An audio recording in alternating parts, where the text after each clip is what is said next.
My screen is visible, right? Yes. Yes, sir. So yesterday we have checked the services. DHCP we have already done. Then we have checked the how to do NTP configuration. Today let us see how DNS works and how syslog works in environment. Then we'll go with some theory of VPNs. Let us do this. Suppose I have one router.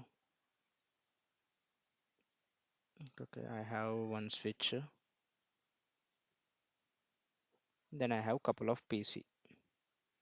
Let me take it like one server which will be acting as a DNS.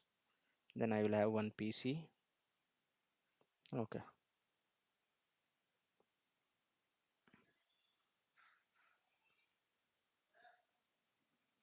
1 minute.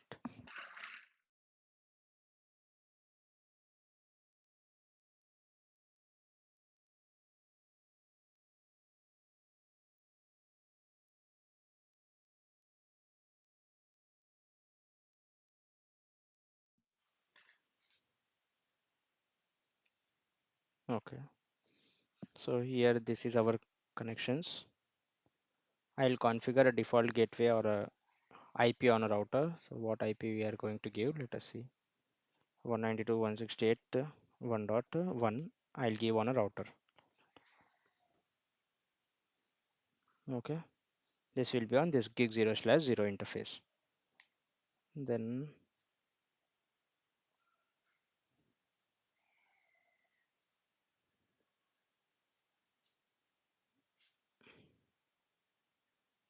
on a switch, I on a VLAN interface VLAN 1,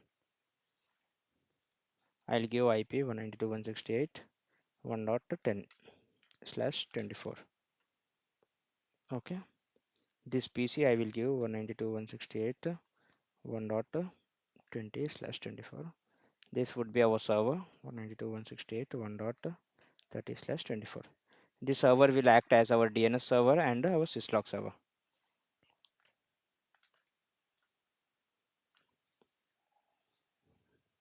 We will enable DNS services and syslog services on our server. So let us give IP addresses first. Let me log into a device.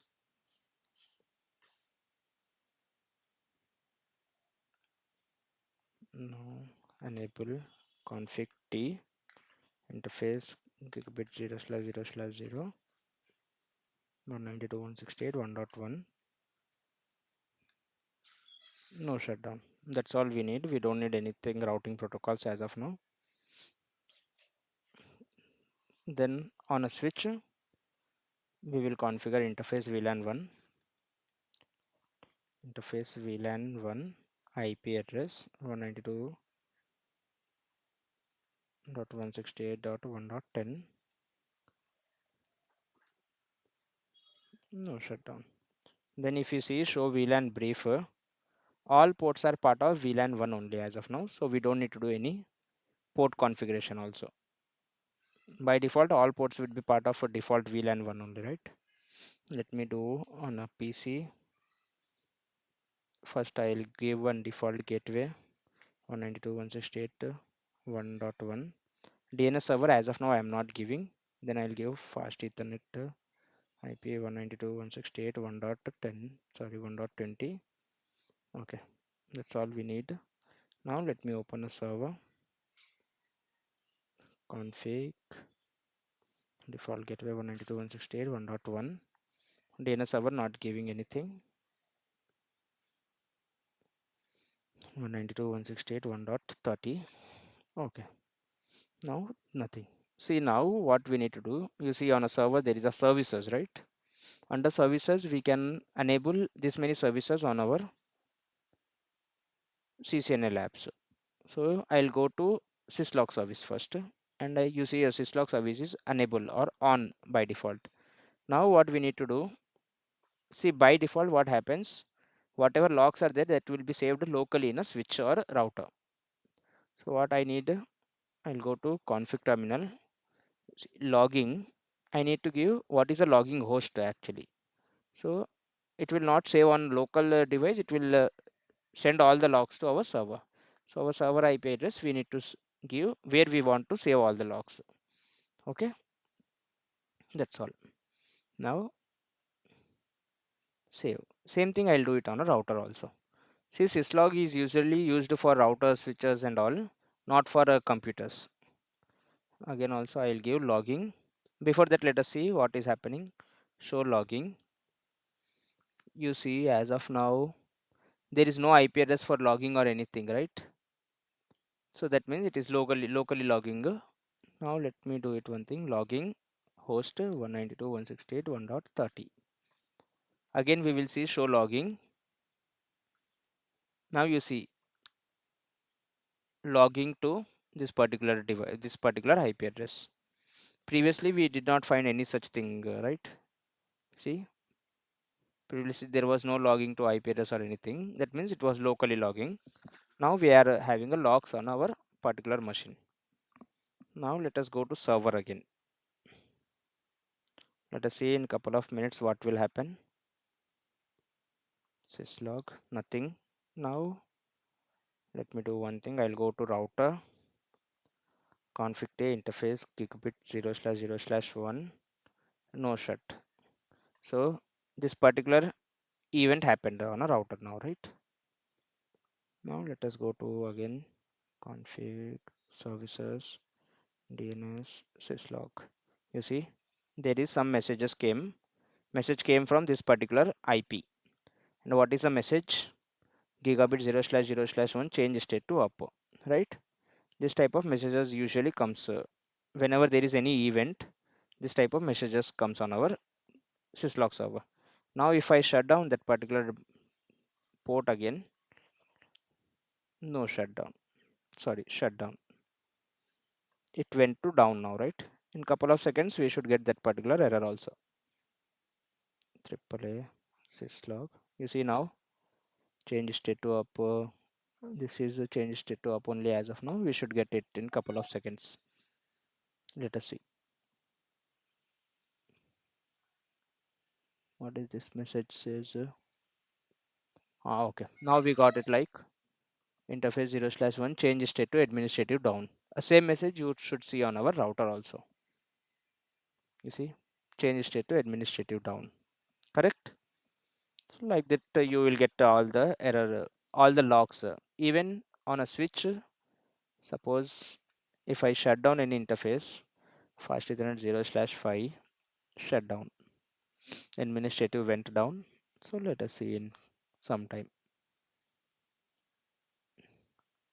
See, switch IP is 1.10. We should receive one message in some time. That is a switch IP, right? 1.10.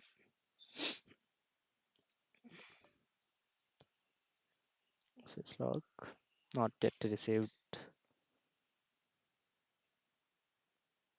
We should get it in like couple of minutes or so.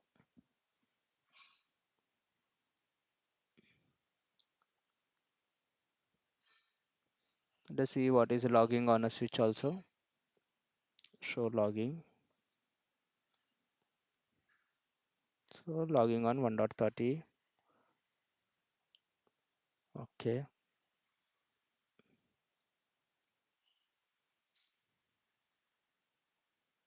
Not yet received. Okay. Let us do one more event. Interface fast ethernet 0/4 shutdown. 6 shutdown.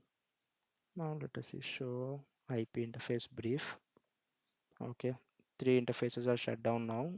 Let us see if we get any errors or something. Okay, as of now it is getting configured from console, but there is no error messages. Let us see. Show logging.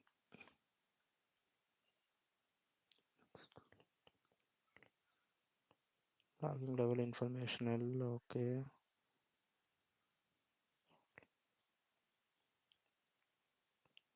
13 messages lined. We should get that particular things.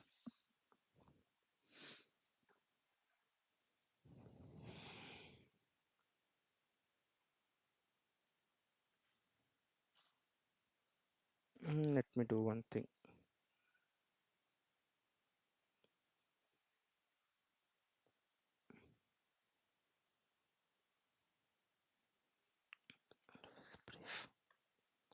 get up only. Okay. Let me delete this particular link and we will see what is the error we are getting. Okay. Change state to down.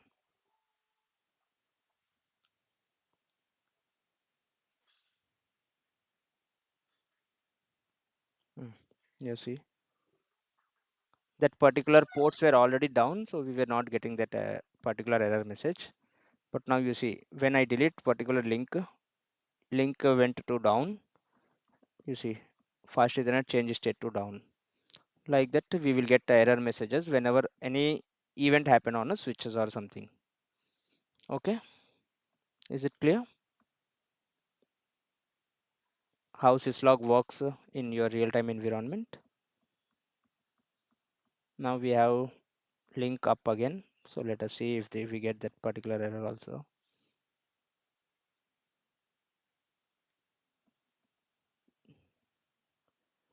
Still change state to down. You see now this particular link came up again. So that's how you get loggings on your server. Is it clear? Hello guys, I'm audible? Yes, sir, clear. Yes, sir, clear. Okay, now let us see how DNS works. See now, as of now, if you go to this particular PC, there is no DNS server entry given, and I go to command prompt. I'll ping like google.com. Ping request could not find google.com. Please check the name and try again. If I ping anything like ping cisco.com, ping request could not find cisco.com. Please check the name. Even if I do ns lookup, google.com.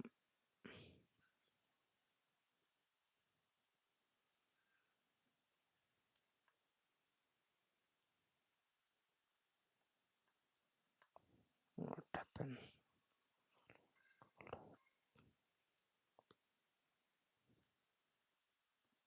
Nothing is happening actually. Let us exit this. Ns lookup, google.com.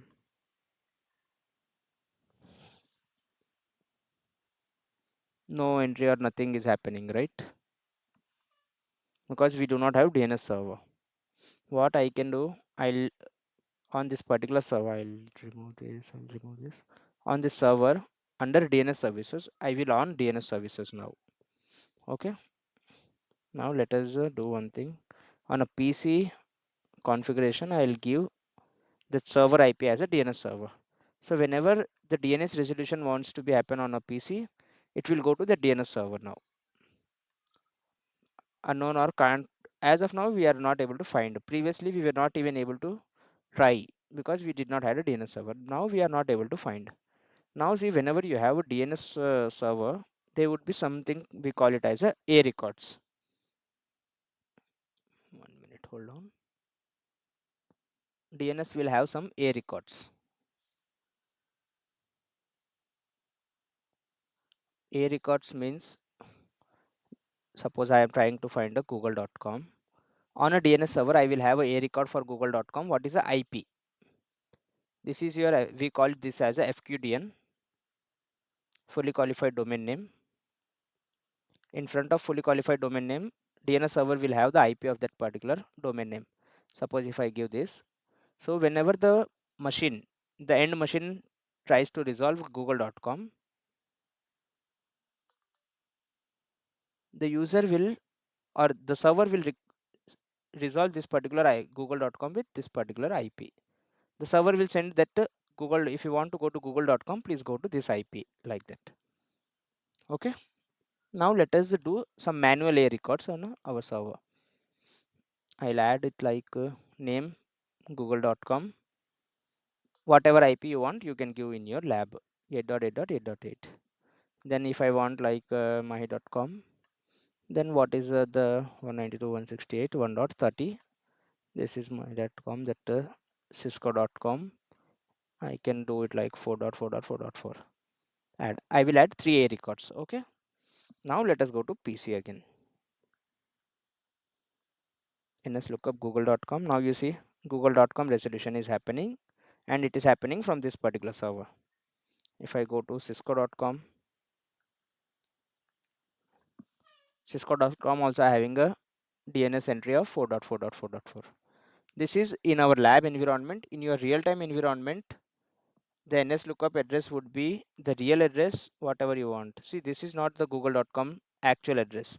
Why we are getting this address? Because it is a lab environment. If you see NS lookup google.com, this is the actual IP of google.com. But as our this particular software will not have an internet connection or something, we are using this particular our local or our virtual environment to take some random IP.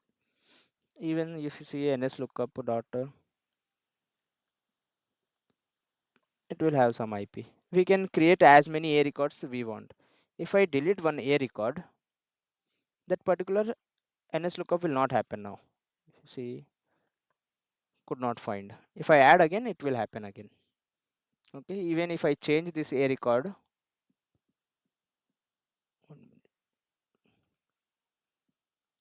I'll change the address to 1.1.1.1. Save. Now cisco.com will resolve with 1.1.1.1. Whatever the A records will have, that will be the resolution for that particular FQDN. Okay, okay. Is it clear? Yes.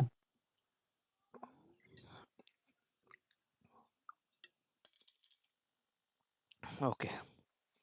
Now let us go to different topic now. So now with this we have completed our services, our NTP, NAT, DHCP, DNS, SNMP.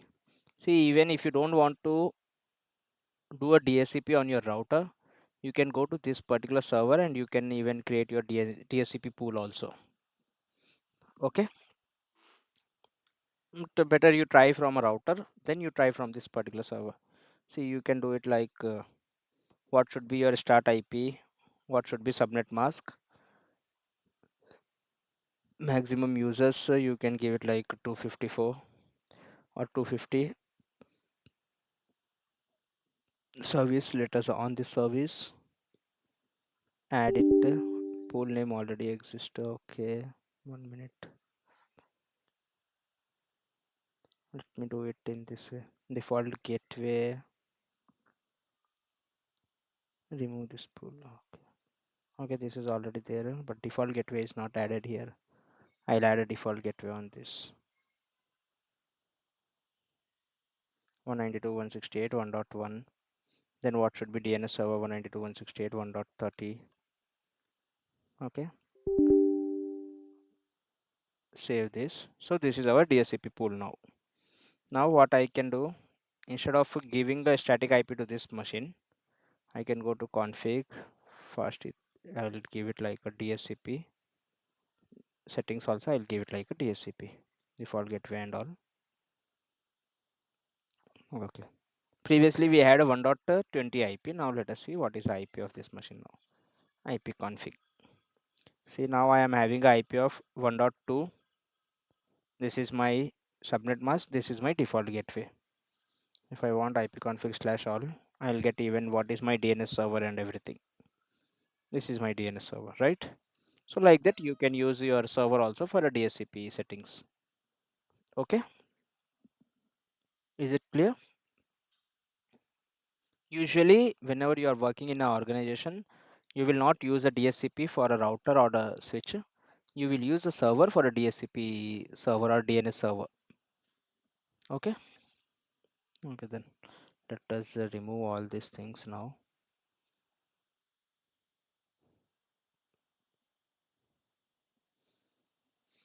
Now the next topic is 1 minute.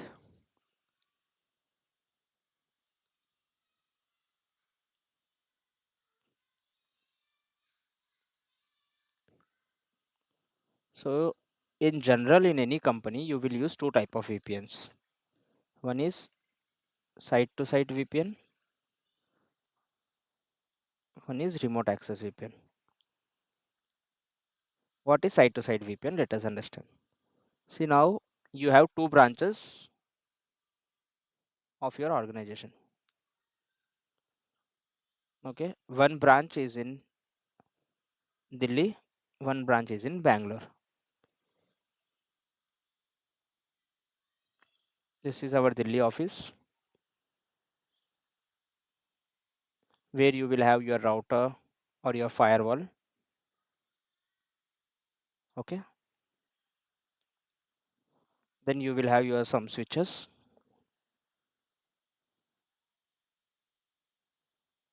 Then beneath switches you will have your end users, PCs or laptops, whatever it is. Okay, everything is connected.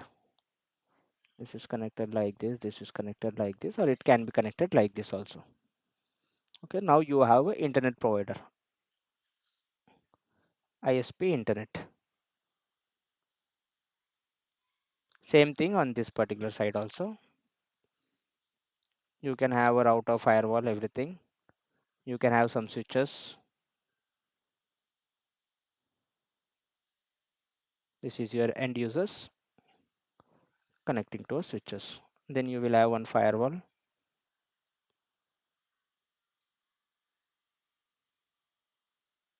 This can be connected like this, or even this link is not possible, or this link is not possible. Anything is possible based on your company's architecture, how you design a company. Okay, now your internet is connected to your firewall or router. Here also firewall or router. Now suppose this LAN users, this LAN IP is 192.168.1.0/24. This LAN IP is 192.168.2.0/24.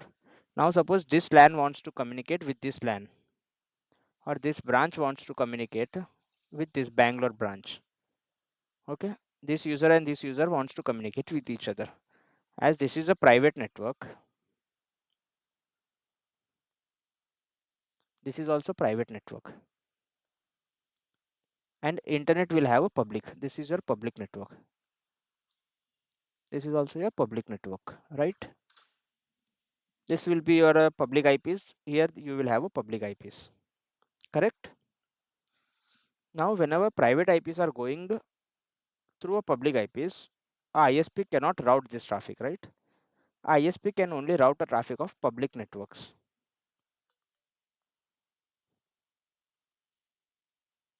One minute.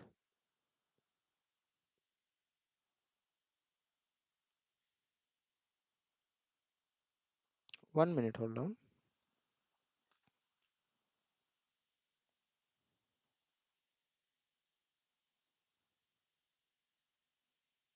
Okay. So I was saying ISP can route the traffic on public network, not on a private network. So how you will do this particular communication?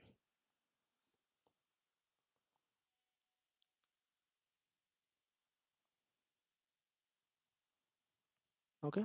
So now what happens? Suppose our internet is on our firewall. Okay. This is connected on our firewall, or it can be on a router also. It is not limited to firewall. So what we will do? Here we will have one public IP. Here we will have another public IP. A public IP to public IP communication is possible, right? This public IP and this public IP communication is always possible. So what as a network engineer, what we will do between this public IP and this public IP, we will create one tunnel. They will have one particular tunnel. How it works usually, let me show you now. Till this it is clear, right? How the architecture would be there in organizations, like how two companies are there and all. Now suppose you have one firewall here. Behind your firewall you have all the routers, switches, everything. You have another firewall. This is your Delhi, this is your Bangalore. Okay, this is our ISP provider.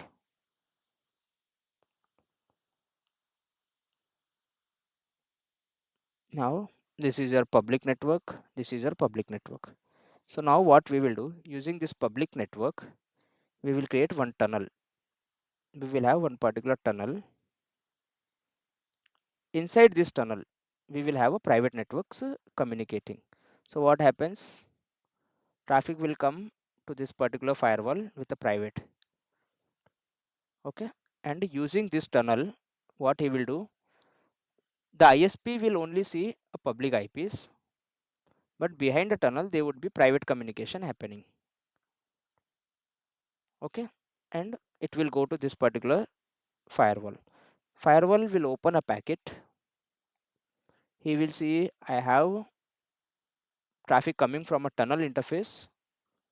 I need to check what is the source IP of this particular tunnel traffic and destination IP.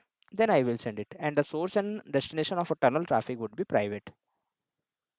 So like that, when we create a tunnel, we can, using a public IPs, we can send a private communication, but only this private communication can be seen between, this is a tunnel source, this is tunnel destination. If whatever he is sending, only he can open. Suppose a Delhi firewall sending something, only Bangalore firewall can open. Still it is on a public internet, but suppose I am sitting here, I have another firewall, a traffic is coming from a public. If there is no tunnel between my firewall and Delhi firewall, I cannot open that particular traffic. Why? Because there are certain security protocols like IPsec which will encrypt the traffic. See, this particular private IPs are communicating, right? These are encrypted by using this particular IPsec protocol. Okay. So whatever one firewall is sending or one particular machine is sending, it can be opened by another machine who has a tunnel established between them. And see, we are establishing this tunnel from one site to another side, right? So we call it a site to site to VPN tunnel.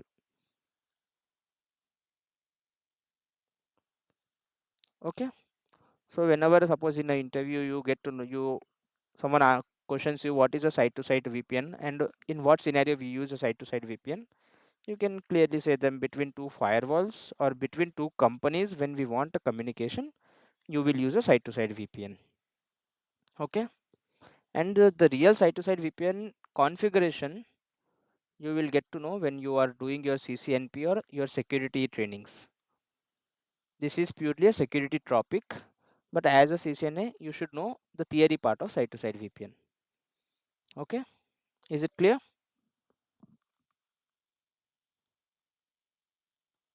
Yes, Yes, sir. sir. Okay, now there is one more tunnel.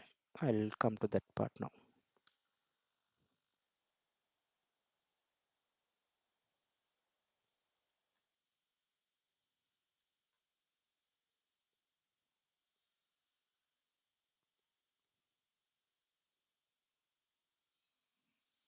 See how we are creating the site to site VPN. There is one more tunnel, we call it a remote access VPN.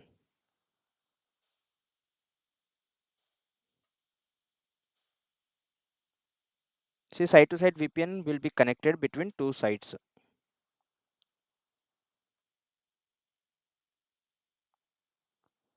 A remote access VPN, we call it RA VPN, that would be connected from client PC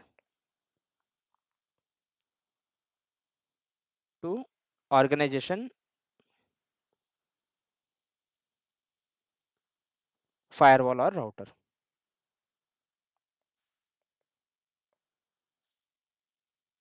Why do we need this remote access VPN? Now suppose I have one on company. This is my firewall. This is connected to my company network.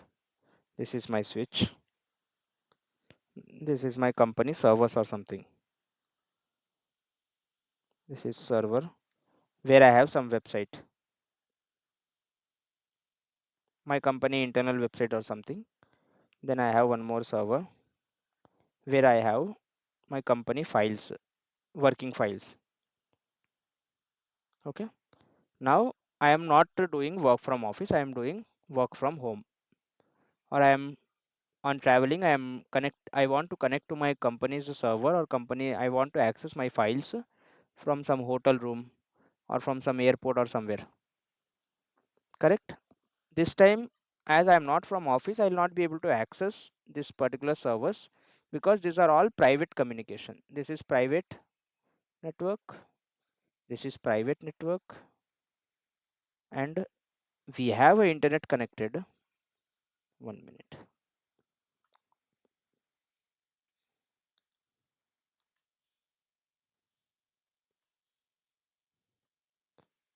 Now we have a internet connected, and I am behind this internet. I am somewhere in my home. My home is also having a internet, right? Work from home user I am. I am doing my work from home. I am not going to office anytime. So now, even if I am on a remote location or somewhere, I want to access this particular services. So what we will do on this particular public IP, using a firewall, using this particular public IP, we will configure some VPN settings on a firewall.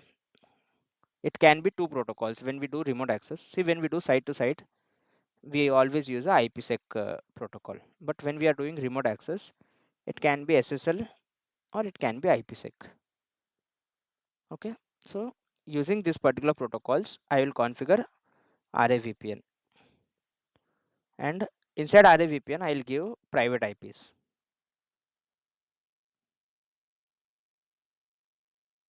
So what happens now? Suppose this is a user, this is a firewall, this is a user. Similar to site, when I communicate with my firewall, I have one tunnel created between my user PC and my firewall, and inside this tunnel, whatever subnets we have allowed on a firewall, this particular private IPs would be communicated between a firewall and my work from home user. Okay, so like that, he can sitting anywhere, he can use our office resources from remote locations. That's why we call it a remote access VPN. Okay, let me give you one example. Stop recording. Yes, sir. Okay, so that's what we do when we have when we want to use a VPNs in our environment. Now the next topic, let us see what is available. Architectures. 2 tier, 3 tier, then a spine leaf. Let us go to architectures now. See, in the network environment, you will have multiple type of architectures in your company. Let us first go to 3 tier architecture. We even call it a traditional architecture.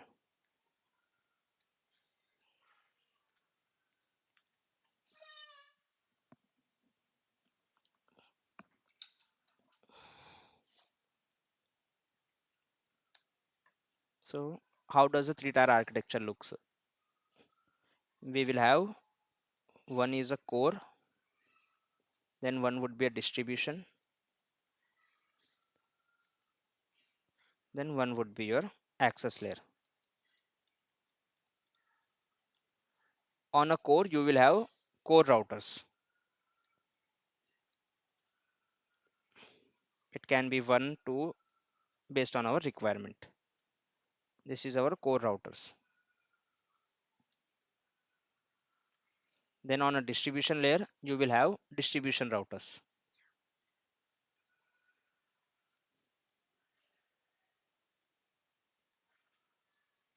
This would be connected via this. It can be connected via this also. This would be connected via this. This would be connected via this. This is your distribution. Then you will have your access layer.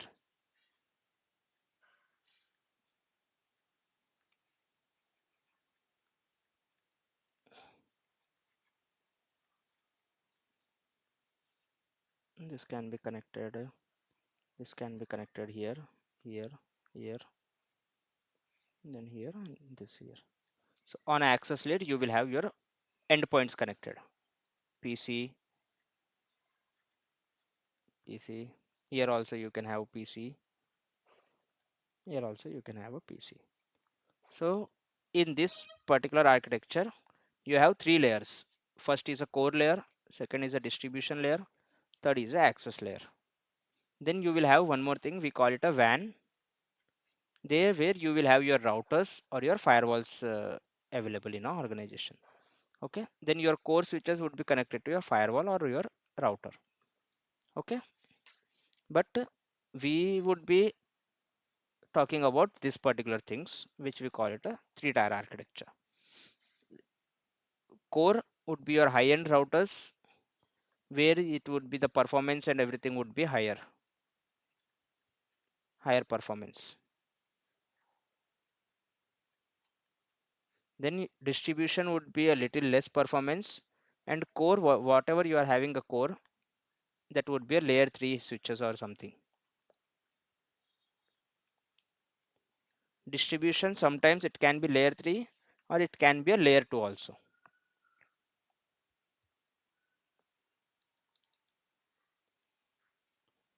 Okay, then access layer, it would be your layer 2 switches.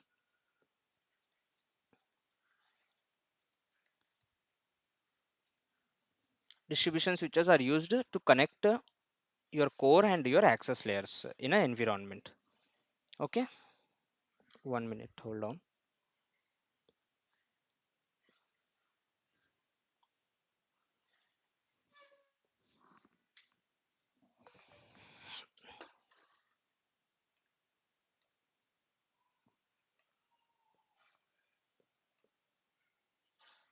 Hello, hello. Yes, sir. Yes, Yeah, sir. yeah, sorry, there was some electricity issue. Screen is visible now, right? Yes. Yes. Okay, okay. So where do we use this three-tier architecture? When we have a big campus or our network is very big. Now suppose this core would be on main building. You will have one data center where you have a core. Now this distribution and access layers, I'll tell you. Now you have a 5 block building, 5 block in your office. Okay. Now this core is in your,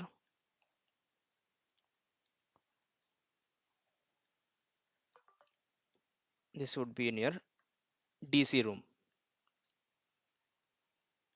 Okay. Now in a block 1, you have some users sitting, 100 users. There you need some distribution switches which will connect to your core. Okay, then you will need some access switches which will connect to your distribution and your endpoints. Okay, so like this we had a three-tier architecture. This is your core, then you would have your distribution, then you have your access. Okay, even distribution switches can also be in your DC room. This can be your distribution switches. It is not mandatory to have a distribution switches always on a building block. Then you have again, suppose one more block. Here you have again 100 users, so you can have some access switches here also.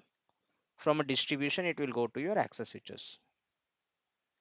Then again you will have third building where you have some access switches. It will go from a distribution switches to access switches. Then again fourth building, same thing, it will happen from a distribution switches, it will go to your fourth building. Like that, see, from a core to distribution there would be very limited connections. Okay, then you will have all the access switches connecting to your distribution switches. Like this, there are some companies who would have like 10 buildings, 20 buildings and all, right? So in that particular big campus or big buildings, big network, we will have core, distribution and access layer. Okay, okay. Then another architecture, we call it two-tier architecture. Let us do that.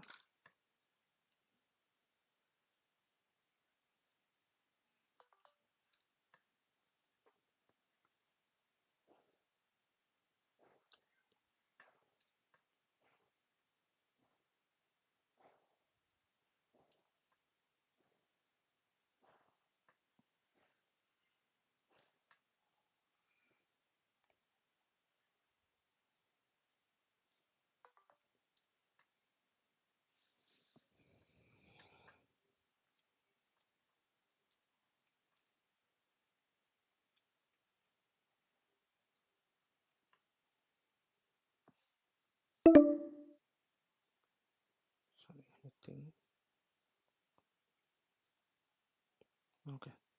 So what happens in a two-tier architecture? You will have still have a core.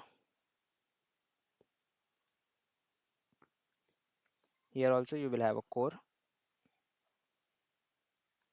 Between core and core there would be connectivity. Then you will have access switches. Here also you have access. In two-tier architecture, the core and distribution would be combined. There would be only one switch which will be acting as a core and distribution. And access switches are directly connecting to core switches in this type of architecture. Where you will use this type of architecture, where you have like a medium sized network.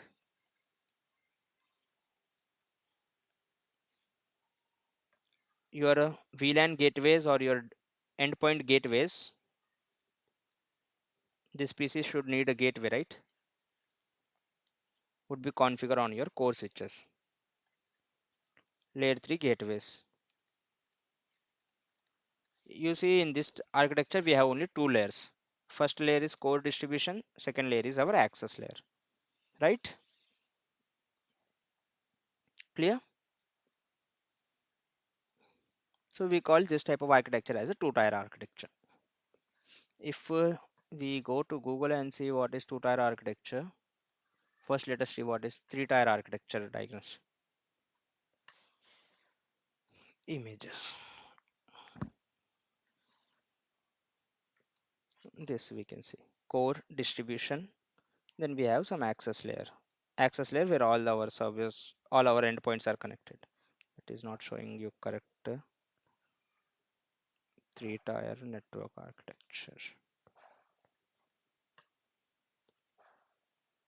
Okay, we can see this.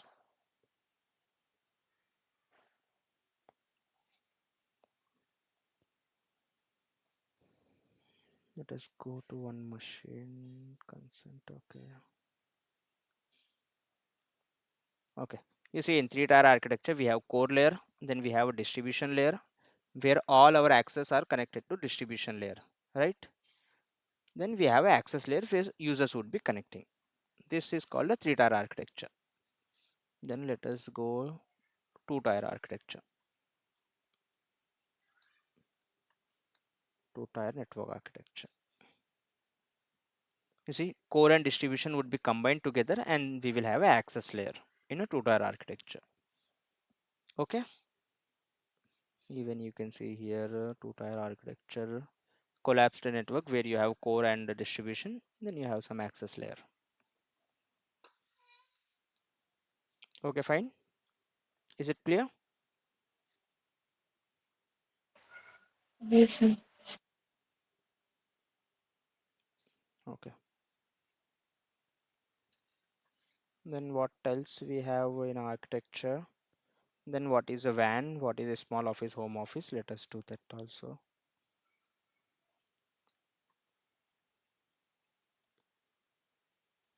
See, when you are working with the big organizations or a company who has multiple branches, they will have multiple WAN topologies also. Suppose this is my router on a company 1. This is my router on a company 2. This is my router on a company 3.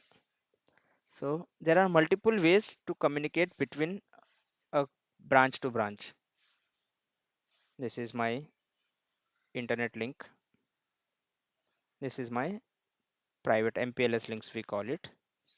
So this I am connecting here. This I am connecting to this. Then even I will have a MPLS connection. This is not mandatory to have MPLS connection. If we don't have MPLS connection, we only have IP, ILL links.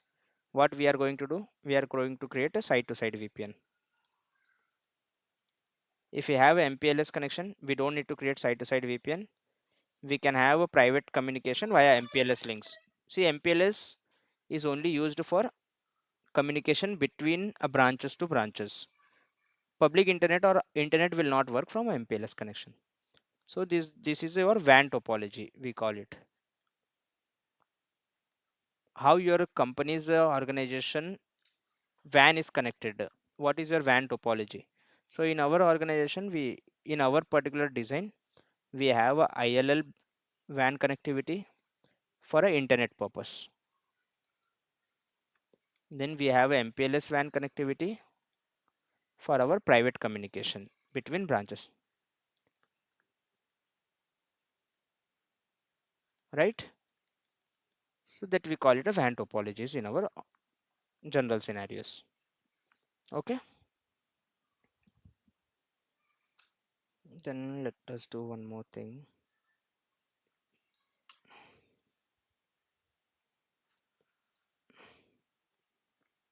Then we will have a small office, home office. SOHO means small office, home office. So what type of architectures you can have in small office, home office? See, when you have very small network, suppose I have 50 users or 60 users, I don't need a core distribution access or core and access, right? For 50 users, see, one particular switch can have 48 ports. So if I have 50 users, maximum I need two switches, right? To connect the users to networks. I can have two switches.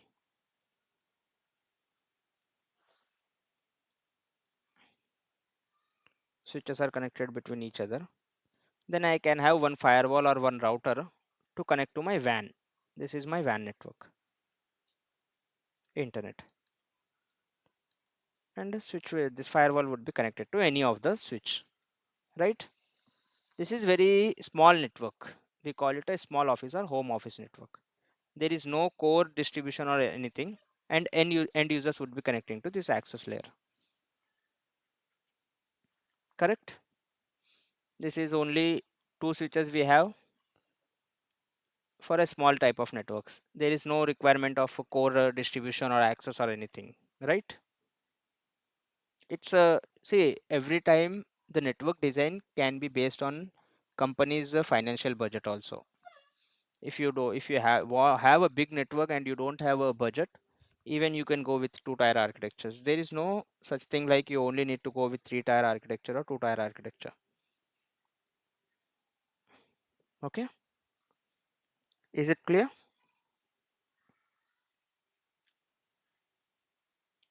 Hello. Yes, sir. Okay, now hold on. What else remaining? On-prem and cloud. What is on-prem and what is cloud? See, when why do we need first a network? To connect to servers or services, right? Suppose you don't have any websites running in the world, you don't have Google running, you don't have Facebook running, or no websites are running, then why do you need a network? With whom you will communicate? You will not be able to communicate with anyone because there is no websites or there is no services available, right? So to have the services communicating with each other, we would need a network. Now the servers can be deployed in two ways: on-prem or cloud. What is on-prem? When you have space, when your company purchase a space like a room or data center room or something, this is your company's data room, DC, data center room, where your company is having a AC is installed, electricity is purchased by your company. Then you have servers, you have network devices, you have storage, everything installed in your data center room. We call it a on premises.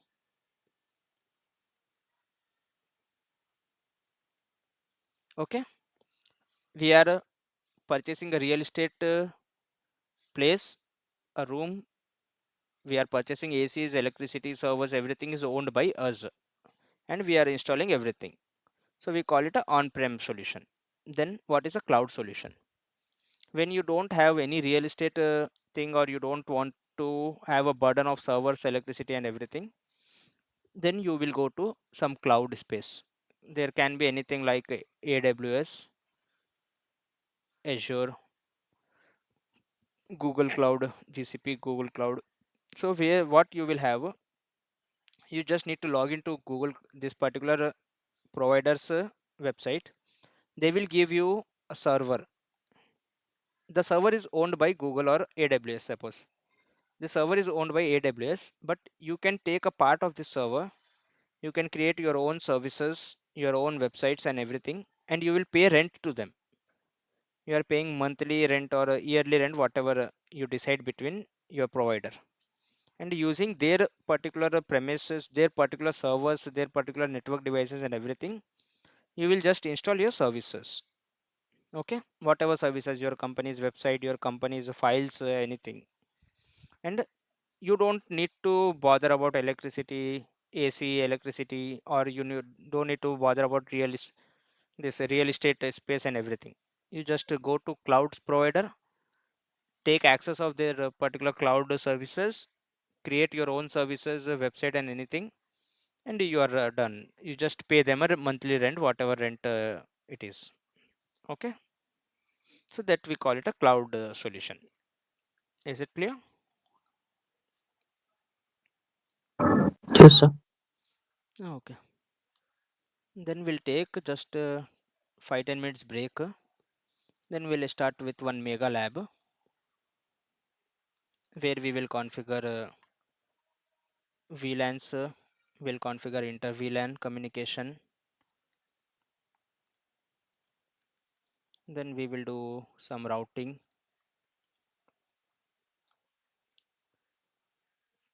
Okay, we will do spanning tree, ether channel. Then we'll do some NAT also. With an NAT, we will do DHCP/DNS config. Okay, fine. This would be your mega lab for CCNA, where you will have most of the concepts or whatever we did. Okay, then we will be back by after 10 minutes. Like it is 3 2, we'll start by 3 12 again. Okay, Okay, sir. yeah, thank you all. We'll connect again. Bye.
Okay, hi all.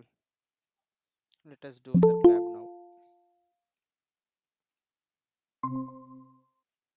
Okay, now let us see what all we can do with this lab. We'll connect this to this, this to this, this to this, this to this. These are our connections, and I will connect to this, connect to this, to this. Then I will have one more link between this to this, between this to this.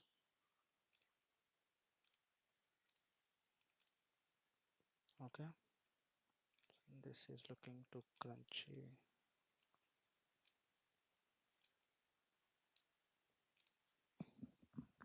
Okay, fine. Then I will have my server's connectivity. This is my PC, this is my PC.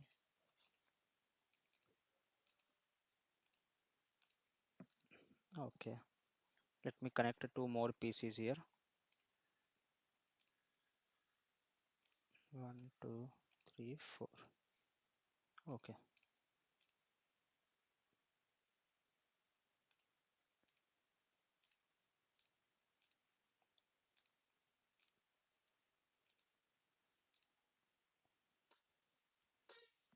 okay, now what we need to do, let us see. Let me open a notepad now.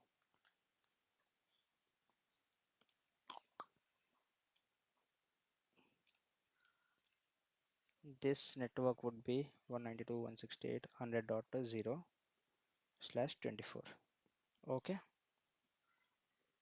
then we will have one more router.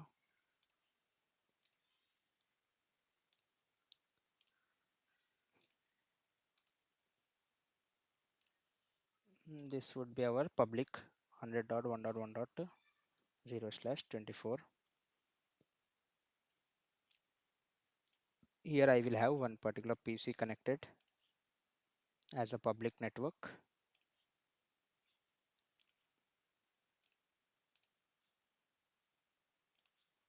This network is 100.1.2.0/24. Okay, so this particular area,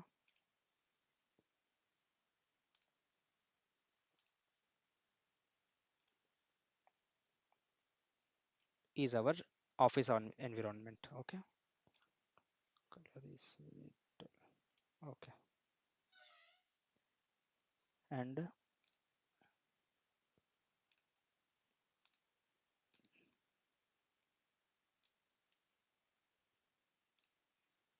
this particular area is a internet. Fine, this is our office network, this is our internet network.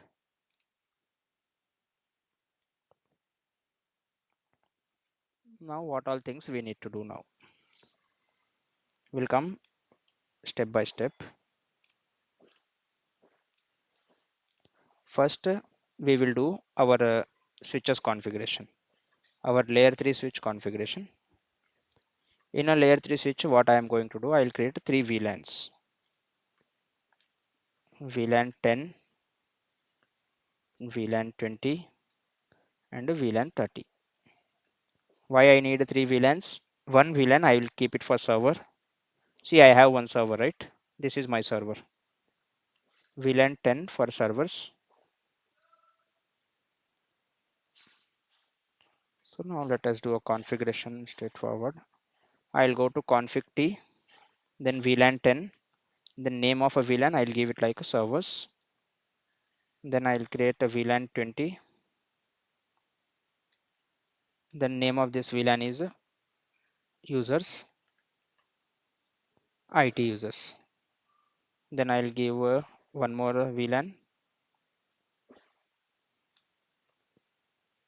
HR users. Okay, this is done now. See, on all the switches I have two PCs available, right? This would be HR, this would be IT, this would be HR, this would be IT, this would be HR, this would be IT, this would be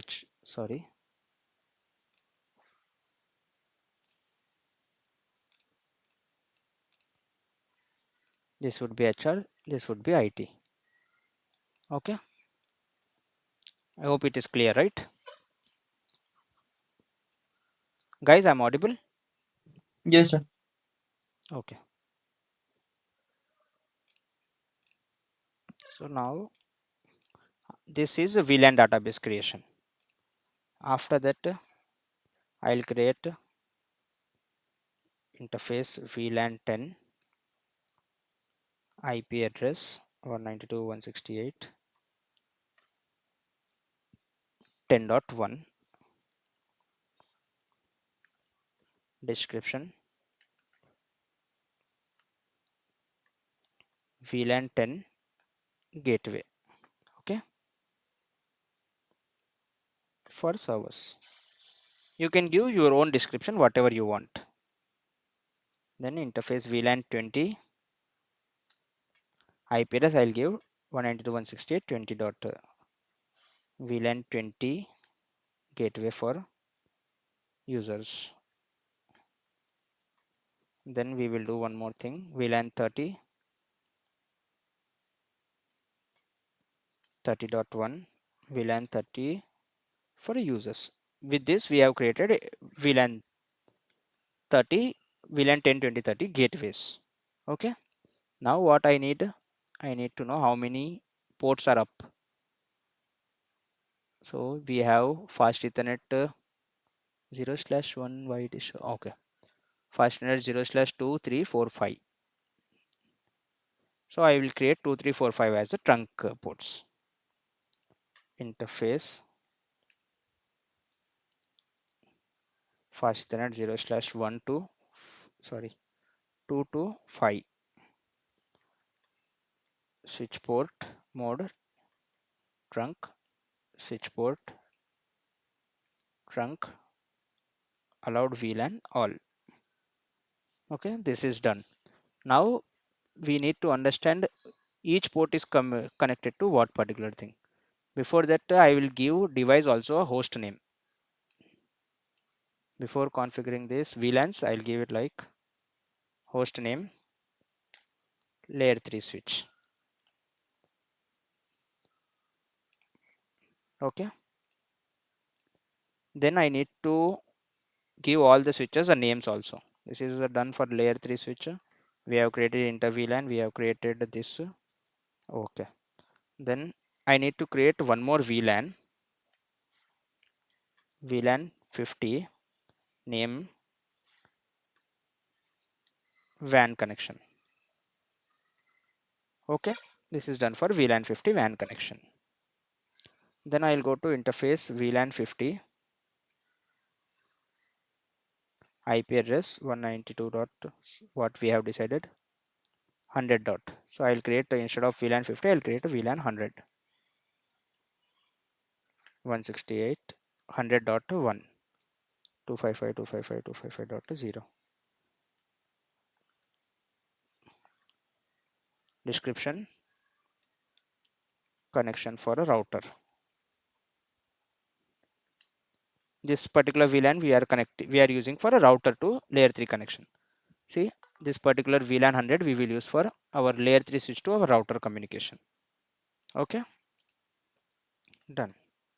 Now interface, fast Ethernet is connecting to our router, right? So that I want to give it as a access port, switch port mode, access, switch port, access VLAN 100. This is done for our particular layer 3 switch. Now we have a layer 2 switches also. In a layer 2 switch 0, config t, host name,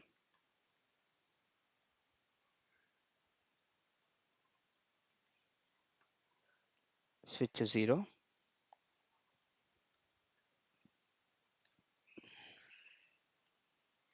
Then we need to create VLAN databases.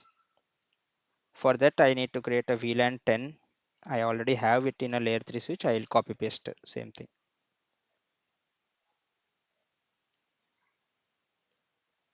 Okay. Okay. VLAN database is created now. Now we need to configure interfaces, right? So which interface is connecting where? Let us see. If I go here, what it will show.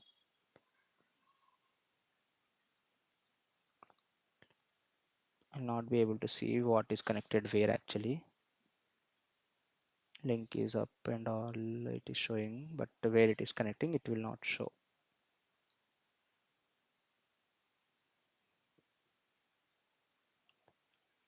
Okay, so now let us do one thing.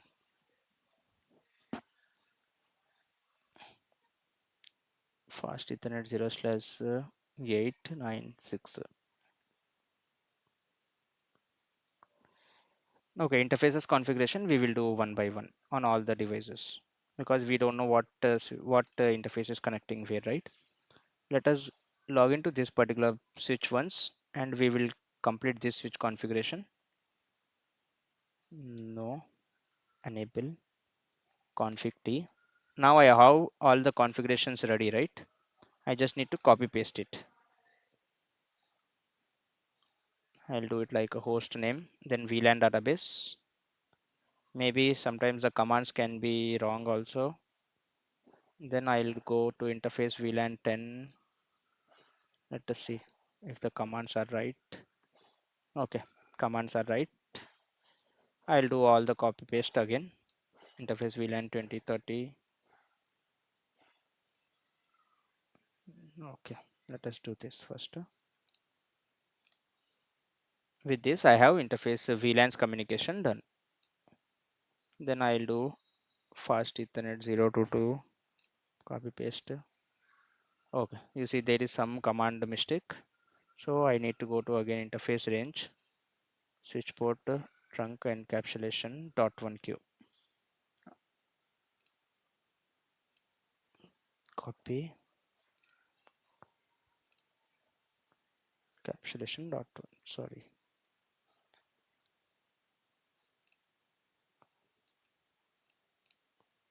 Copy, paste it here. Okay. Let us see what is happening now. Config T, paste. Okay, switch port trunk allowed VLAN. Okay, done. Now what next we have? We need to create one more VLAN. We need to give all these commands. VLAN 100. Okay, done. Now whatever we have configured, let us see. Show VLAN brief. I have a VLANs communication done. I have VLAN database created 10, 20, 30, then VLAN 100, right? Show interface trunk. I have 2, 3, 4, 5 as a trunk ports. Okay. Show IP interface brief. Here I can see I have interface VLAN communications. Okay. This is showing VLAN 100Y. Okay, no issue. So this is done. This port will be down because as of now router is down. We have not done any configurations on a router. Okay, now let me go to show CDP neighbors. Switch. Why it is showing 2, 4, 5, 6? Okay. Now in each switch, first I need to go and I need to log in as a host name. Then I will get to know. Switch 0, I will go. So for switch 0, what I will do, a host name, layer 2, switch 0. Okay. Config the host name. First we will check the host name of all the switches. Config the. Okay, no issue. I changed it to layer 2 switch 0. Okay. In this also I will do switch 1.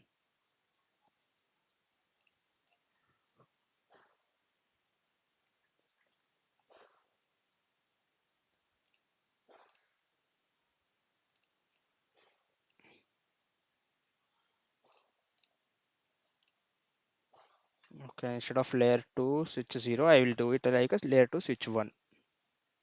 Okay, done. In this switch it should be switch 3, I guess. Switch 2 switch 3. Okay, here we will give switch 2.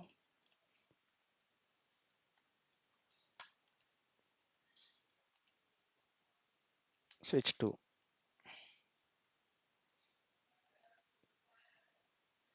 Okay, then here switch 3. It should be switch 3. Okay,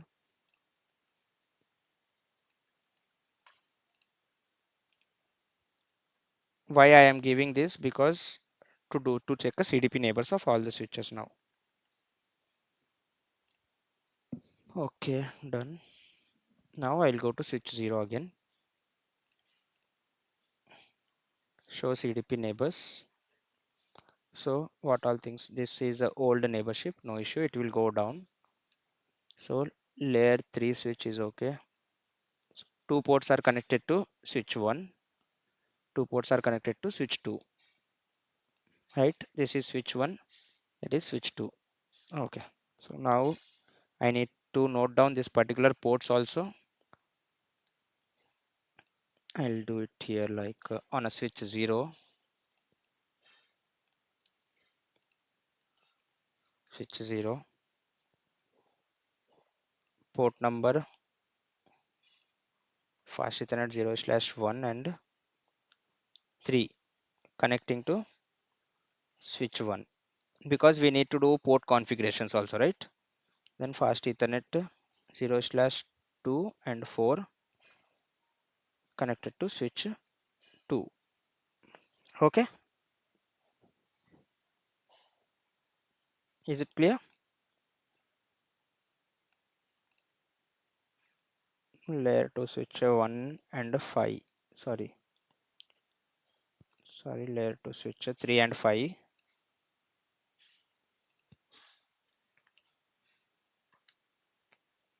Then layer 2 switch 2, 2 and 4. Okay, done. This is on switch 0. Then there is one more port which is port 1 connecting to layer 3 switch.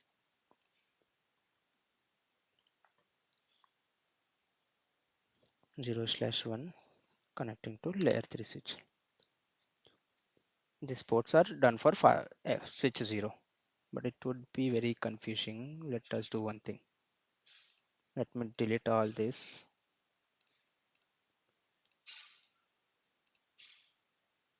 Cancel. Okay. Now we will do again fast ethernet 0/2, fast ethernet 0/3, ethernet 0/4, fast ethernet 0/5. Here also I'll do it like 0/2, 0/3. We will have same numbers or something. Okay, done. Let me go again to switch 0. Let me do fast forward. Okay.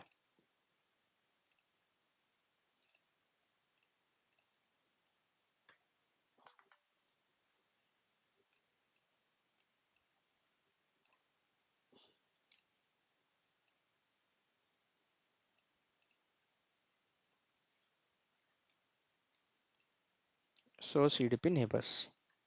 Now I have port number 1 connecting to layer 3, port number 2 and 3 connecting to switch 2, port number 4, 5 connecting to switch 1. So I'll verify that now.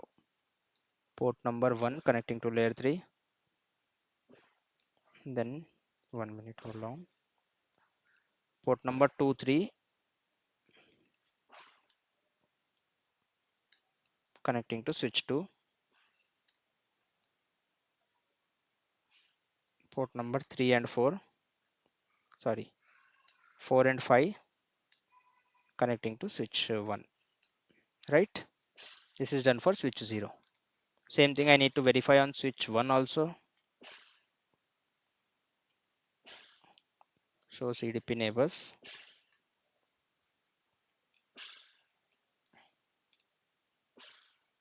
port number 1 connecting to layer 3, port number 2 and 3 connecting to switch 0, port number 4 and 5 connecting to switch 3.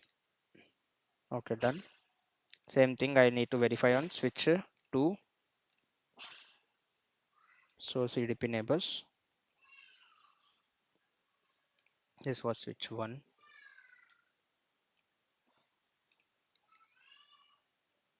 this is switch 2, port number 1 connecting to layer 3, port number 2 and 3 connecting to switch 0, port number 4 and 5 connecting to switch 3. 1 minute.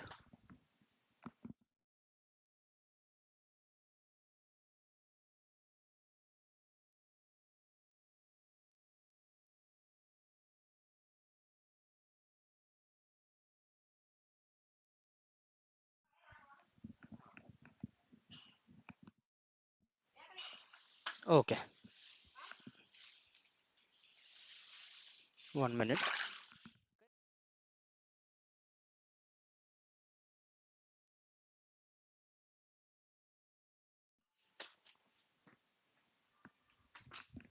Okay, then we need a switch 3 ports details now. Let us go to switch 3 now. Show CDP neighbors.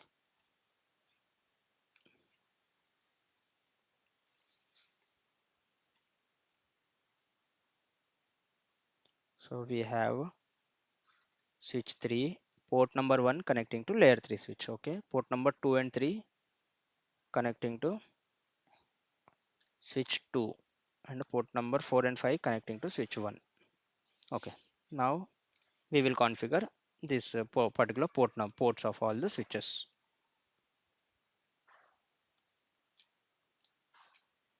Layer 3 switch, switch 0, VLAN database is created.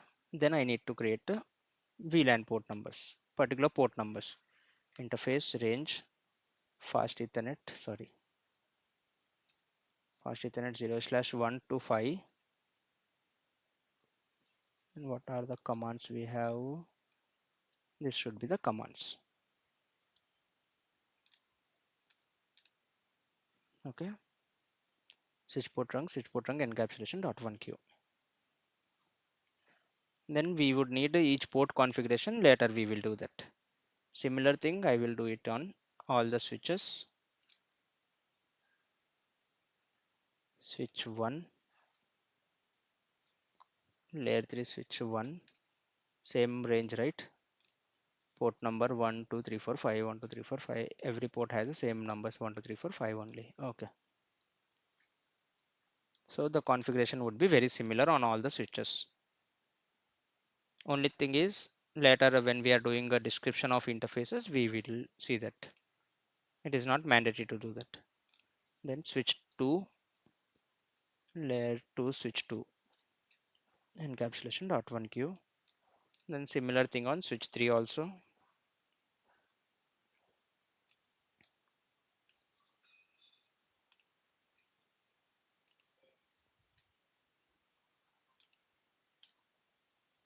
Okay, now let us copy paste all these configurations on this particular switches.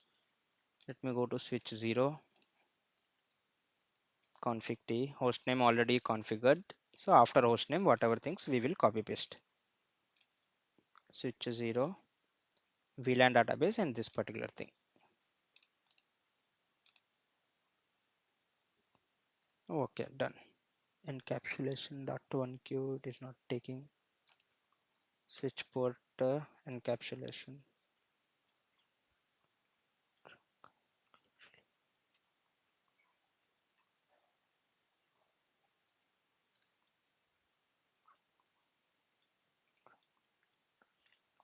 Okay, as this is layer 2 switch, this particular command is not needed, I guess. Okay, done. Let us verify. Show VLAN brief. We have this particular VLANs 10 20 30. Then show interface trunk.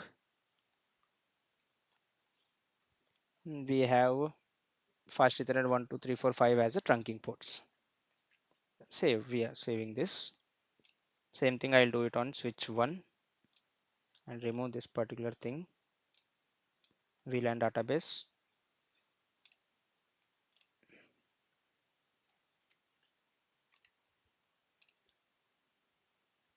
Okay, done. Show VLAN brief. Show interface trunk. Okay, done. Then same thing on switch 2, config t, paste, and show VLAN brief, show interface trunk.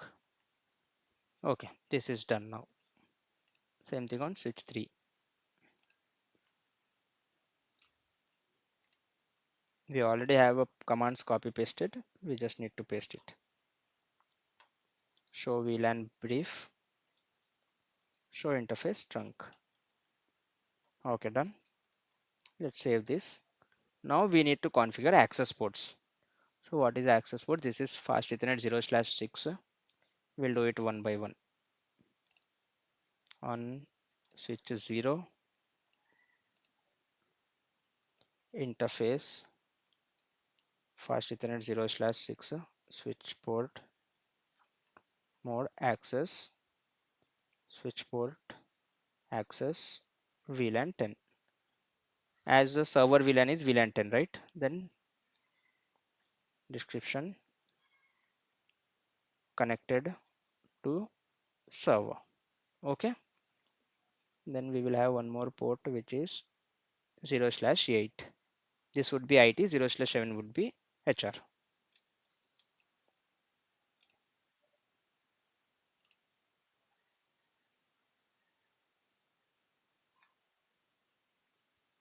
0/7 would be VLAN 20 connecting to IT user.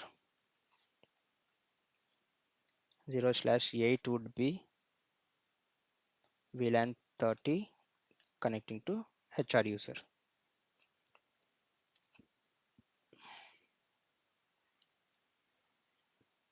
Let us copy paste this and see if any errors in a command. Switch 0,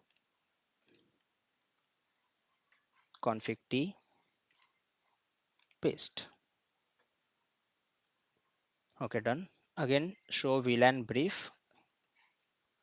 VLAN port number 6 is part of VLAN 10, port number 7 part of VLAN 20, port number 8 part of VLAN 30. This is done for us.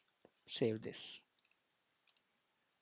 Same thing we will do on all the devices. VLAN 6, see here we have port number 6 and 7. So I'll remove this. I'll sorry. On other switches, what I'll do, copy paste this. Switch 1. I don't need port number 6. I'll remove this. I'll change port number 7 to 6, port number 8 to 7. Okay. Port number 6 would be part of IT, port number 7 would be part of HR. Now let us do this. Copy paste switch 1. Because here we don't have any server, we have only two PCs connecting here, right? Show VLAN brief. Guys, you are able to follow, right? What we are doing? Yes. Okay. Save this. Now same thing on switch 2 also. Port number 6 and 7, I guess. 6 and 7, yeah. So now let us do copy paste this and paste it in switch number 2.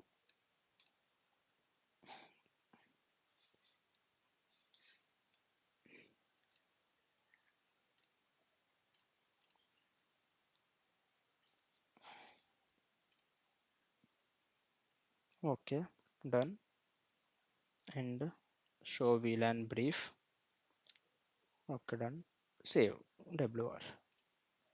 Now same thing on switch number 3.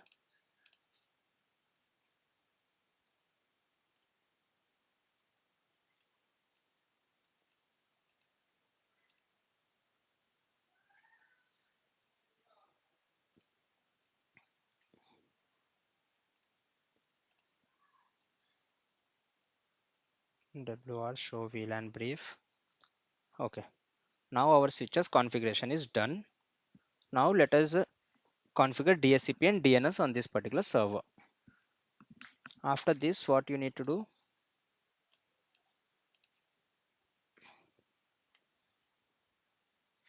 First, we will enable DHCP on server. So VLAN 10, what is the subnet we have given? 192.168.10.0/24, right? That is the subnet of VLAN 10, right? 192.168.10.0. Then VLAN 20, 192.168.20.0/24. VLAN 10, anyhow, it is for the servers. We will not create a DHCP. Okay, so now let me go to this particular server. I'll go to first I need to configure server IP address, which would be static. I will configure 192.168.30.1. Then server IP would be 192.168.30.100. Let me try to ping from a server to gateway to 168.30.1. Let us see if ping works or not. Sorry, I think server I gave 10 series, right? It won't work. Servers I gave 10 series, so it won't work. Let us do again. Config t 10.1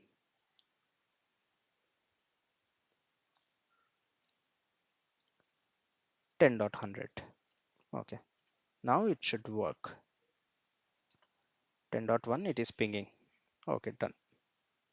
Now it should work even 30.1 also, 20.1. See, all the PCs should be able to communicate with each other's gateway for a verification purpose. Let me show you. I'll write it in a notepad for your understanding.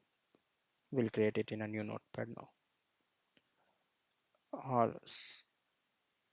All PC slash servers should communicate with all layer 3 gateway IPs. Okay. Then we will do one DHCP config. So how you can do DHCP on server, let us do. Go to server, go to services, you see a DHCP. So we will do it DHCP for not for 10, we will do it for 20. Then I'll maximize this. What should be the default gateway? 192.168.20.1. DNS IP we will give it later. Let me remove this or no.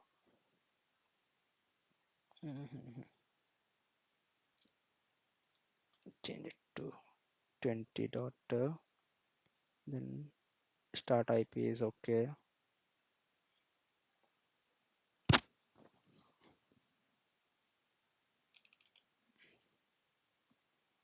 Pool name I'll give a new pool name. I'll add it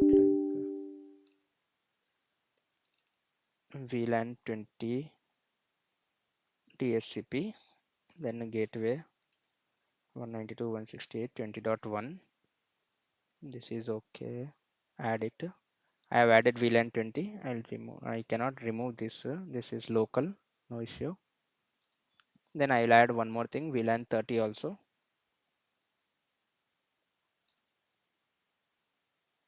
30.1. Then 30.0 is a subnet mask. Okay, I have two VLAN DHCP pools I have created. Name of a pool, what should be default gateway, DNS we will add later.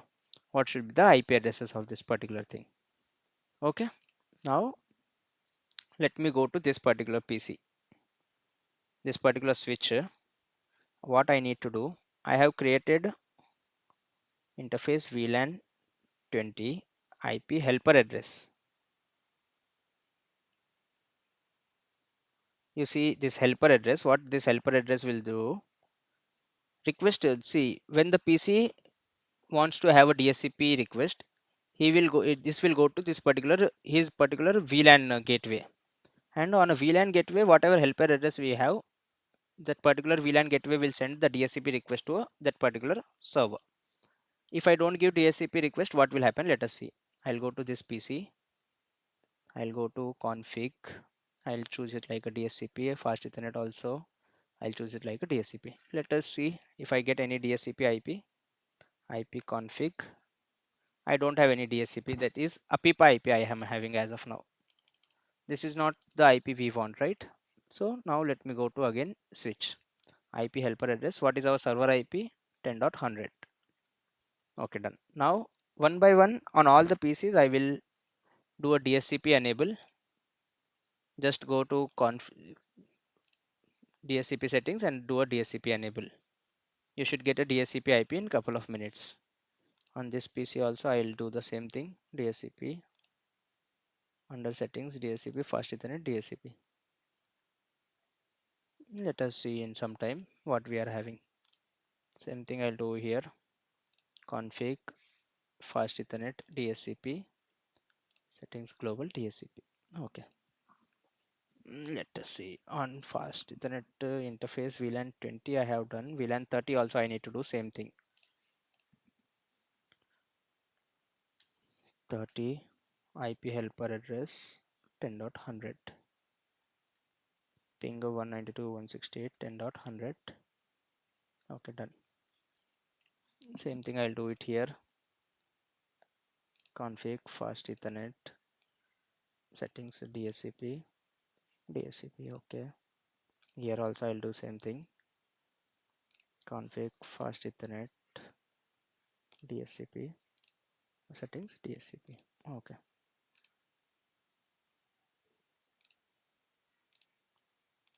DHCP settings DHCP. Okay, done. Same thing on this, config DHCP fast Ethernet also we will have a DHCP. Okay, now let us see if we get a DHCP IP on a PC. This PC still we did not get this PC also I did not get anything. Now let me see what I did. I have not enabled a services as of now. I need to enable a services, right? No. Okay, done. Now let me wait for a couple of minutes. I'll do fast forward, then I will see this PC. Let me go to PC. I got 30.4 IP, right? Here I got 20.5. Here I got, I did not get any IP as of now. Okay, let us see. Here I got 20.2. This PC I did not get any IP as of now. Go to PC, config. Okay, I have not changed it to DHCP. Change it to DHCP.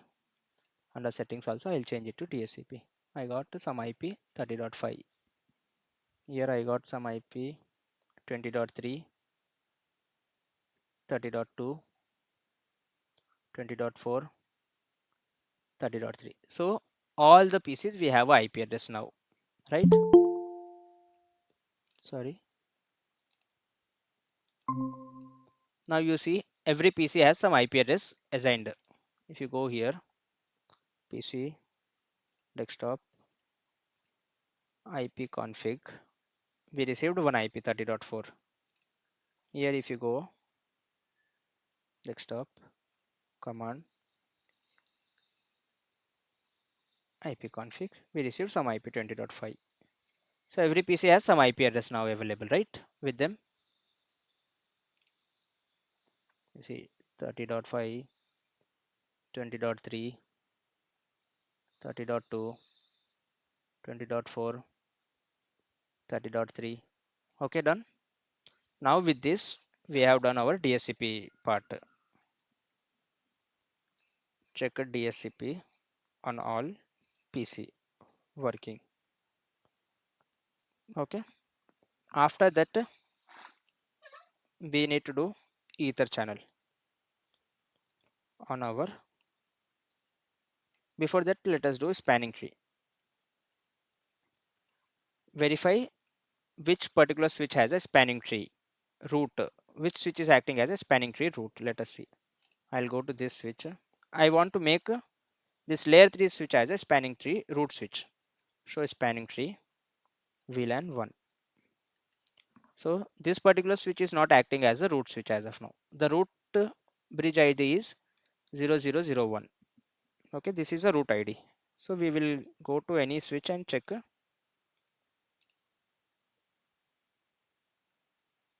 Verify which switch is a root switch and make layer 3 as a root switch. Okay, so now let me go to each switch and check which switch is acting as a root switch now. Show spanning tree VLAN 1. This is also not a root switch. Let me again open another switch. Show spanning tree VLAN 1. This is also not a root switch. So I guess this particular switch should be part of root switch. Show spanning tree VLAN 1. Okay, this bridge is a root switch as of now, right?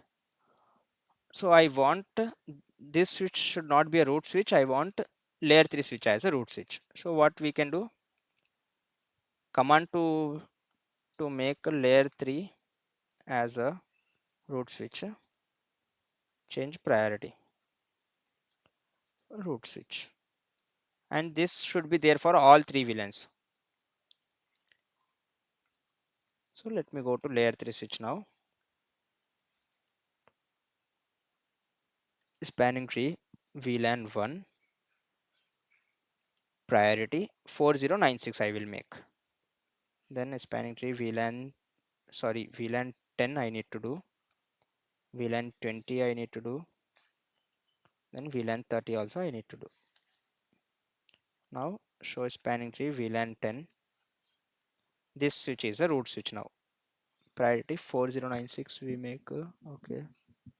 Root bridge priority.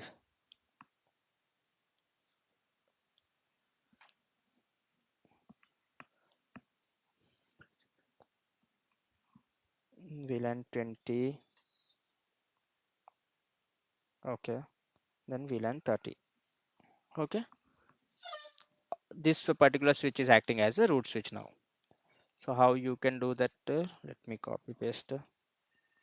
Spanning tree VLAN 10 priority 4096. Same thing for VLAN 20 and VLAN 30.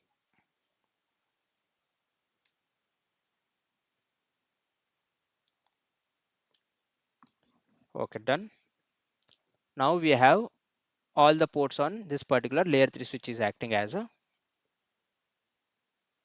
forwarding port. We can verify that particular thing also. Show spanning, yeah, you can see. Okay, show spanning tree VLAN 30. You see all the ports are forwarding, forwarding, forwarding. After that, what we will do? We will do a ether channel configuration.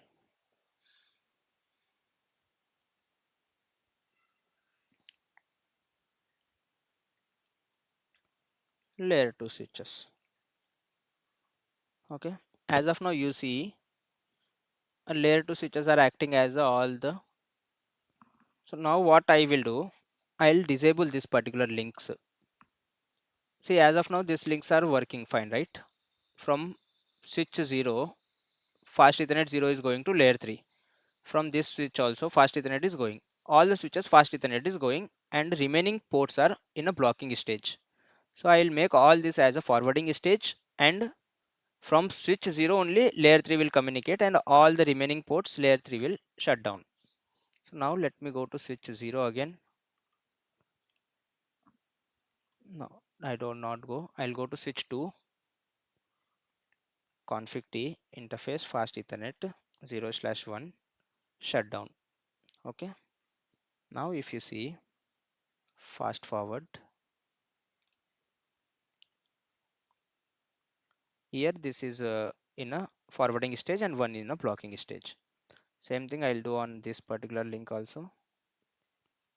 Fast Ethernet interface fast Ethernet 0/1 shutdown. Okay, done. Okay, same thing on a switch 1 also I'll do it.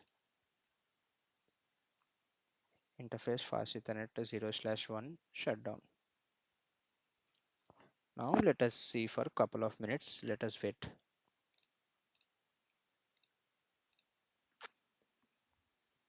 Now you see there are one port is in blocking stage, one port is in forwarding stage for all the PC, all the switches.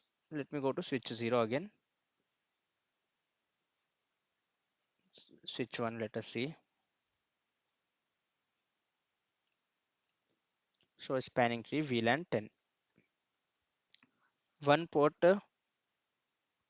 0/3 is blocking. 0/2, which ports we need to check? Let us see. Port number 2 and 3, right? Port number 2 and 3, one is a root port and one is a blocking stage, correct?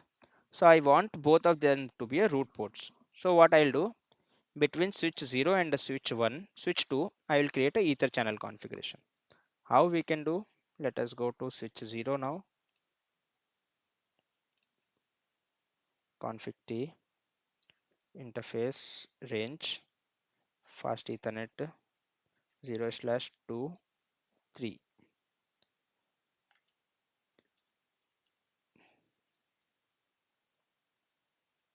Channel group 1 mode.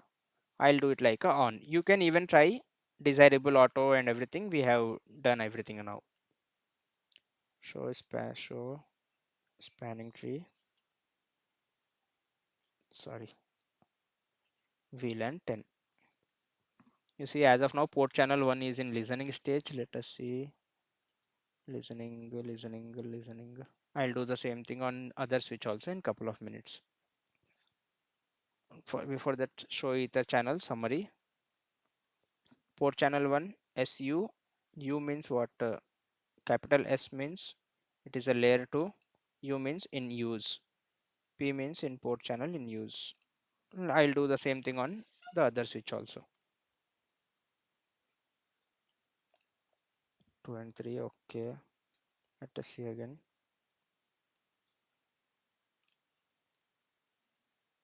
6. But 2 and 3.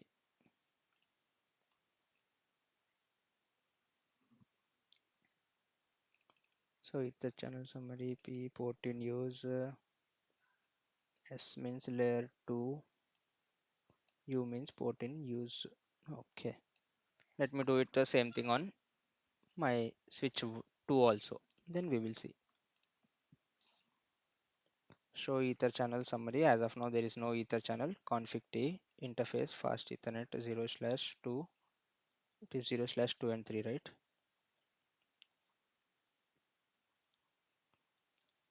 /2-3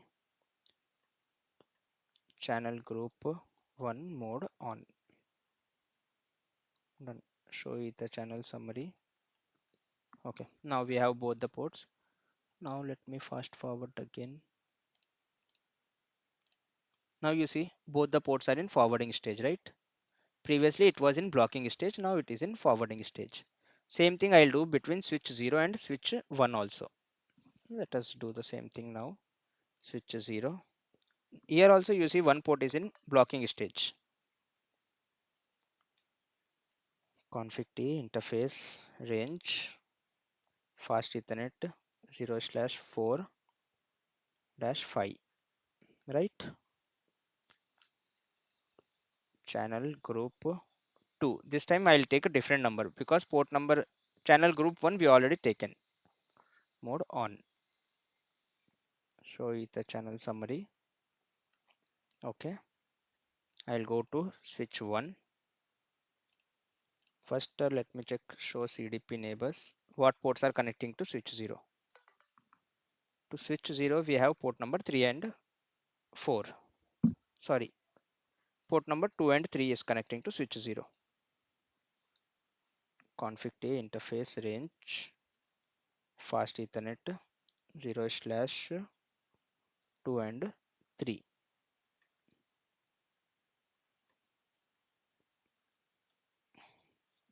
Is it audible to everyone? Yes. Channel group 2 mode on. Okay, now let us wait for a couple of minutes. Show ether channel summary. Now I'll go to fast forward again. You see now both the ports came up, right? Here also both the ports came up. So that's how you can do ether channel configuration in your this particular lab only. So now what all things we have done in this lab?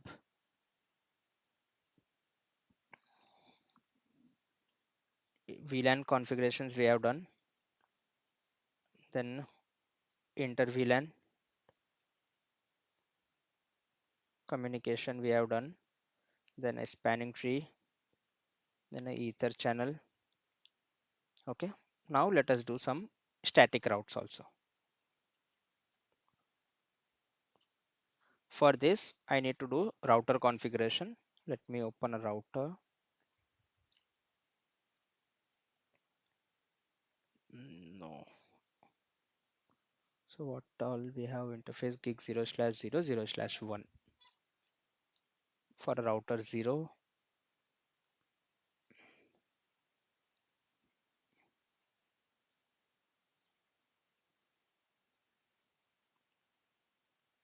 Config T interface gig 0/0/0 IP address 192.168.100.2, no shutdown. Then interface gig 0/0/1 IP address 192.168, sorry, it should be public IP 100.1.1.1, no shutdown. This is done. Now let me configure same thing on this router. Config T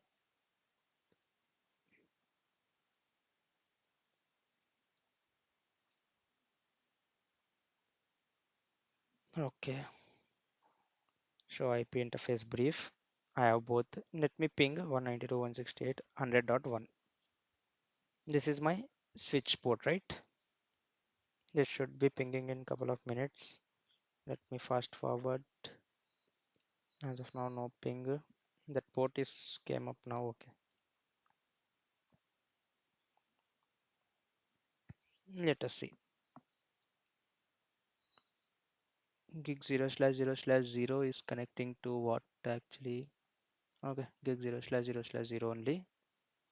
Why it is not pinging? Let me go to switch. Show IP interface brief 192.168.100.1. Show VLAN brief. Okay, our mistake. We have configured VLAN database as 100 and we have given interface VLAN as this. So I will remove that particular thing. Config T, no interface VLAN 50. Sorry, shit. Interface VLAN 10, IP address 192.168.10.1, 255.255.255.0. No shutdown. Okay, then I will do no interface VLAN 50 instead of 10. Then I will create interface VLAN 100, IP address 192.168.100.1. No shutdown. Okay, now let us see again. I'll go to router again.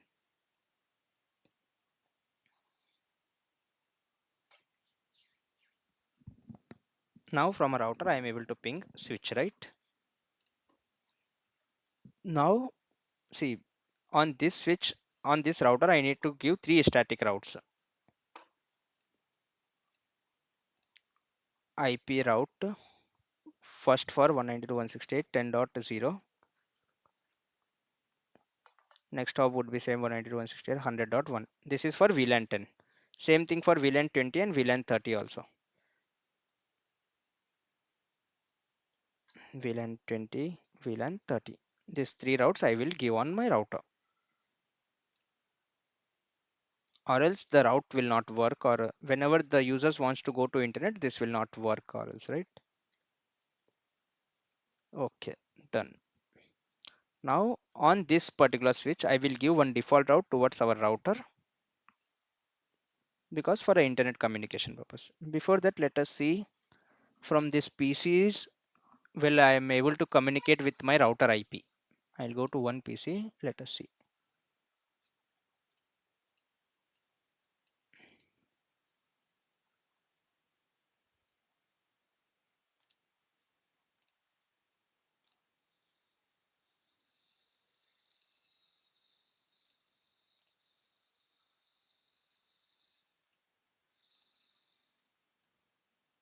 One ninety two one sixty eight hundred dot two.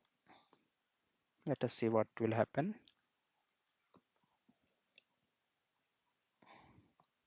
Request timeout as of now.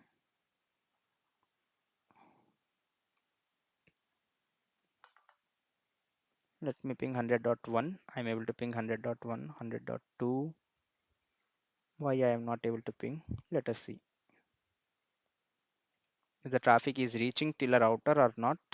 Let me see. Show IP route. I have 192.168.10.0, 20.0, 30.0. Okay. So now let us see if the traffic is reaching on a router or not. Debug IP ICMP.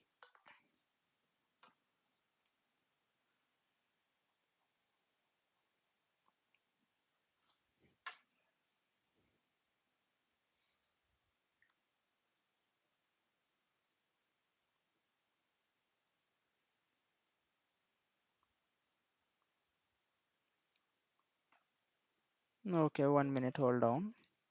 I think my class will end soon now. We'll just verify this and we'll close it. 100.2. Now let us see if traffic is reaching till our router or not. What I need to do on a layer 3 switch also, I need to do something like config T IP routing.